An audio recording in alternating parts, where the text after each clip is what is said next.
बच्चों, आज आपके काव्य में दूसरा पाठ रसखान जी का है। रसखान जी का नाम ही सुनते लगता है रस के खान, रस के खजाने। रसखान माने रस के खजाने। सबसे पहले हम रसखान जी की जीवनी देखेंगे, जीवन परिचय। ये कृष्ण भक्त शाखा के अद्वितीय कवि हैं। इनका जन्म 1533 ईस्वी में पिहानी जिला हरदोई, जो उत्तर प्रदेश में पड़ता है, वहाँ हुआ था। इनके बचपन में इनका असली नाम इब्राहिम रखा गया था। बाद में इनका नाम रसखान पड़ा, लेकिन इनका असली नाम इब्राहिम था। ये बाल्यावस्था में ही पिहानी से दिल्ली गए, वहाँ राजतंत्र से जुड़ गए और 1555 से 56 के लगभग वहाँ पर भीषण अकाल पड़ा, जिससे इनका हृदय बहुत ही दुखी हो गया उस अकाल से, लोगों की स्थिति को देख करके। और ये उस राज विप्लव से दुखी हो करके ब्रजधाम चले गए, गोवर्धन पर रहने लगे, पर्वत पर, और श्री कृष्ण जी का भजन कीर्तन करने लगे। वहीं पर उन्होंने अपना सारा समय समाप्त किया।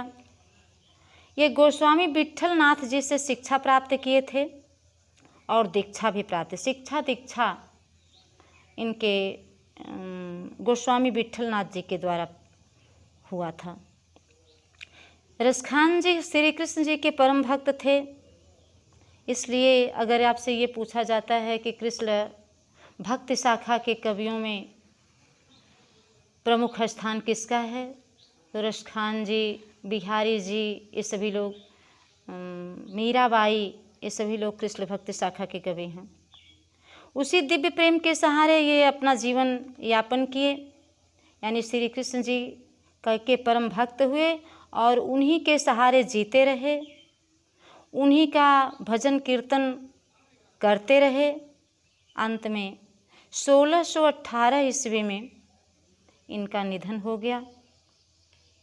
लोग बताते हैं कि कृष्ण के प्रेम में वे आजीवन अपने को समर्पित कर दिए।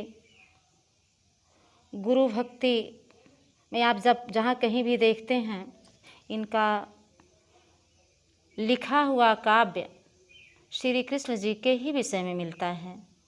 वे कृष्ण के परम भक्त और उनके परम प्रिय थे। इनकी रचनाओं में अब तक केवल 2 ग्रंथ प्रमाणिक रूप से प्राप्त हो सके हैं। एक प्रेम वाटिका है और दूसरा सुजान रसखान है। बच्चों, शैली इनकी वर्णनात्मक है।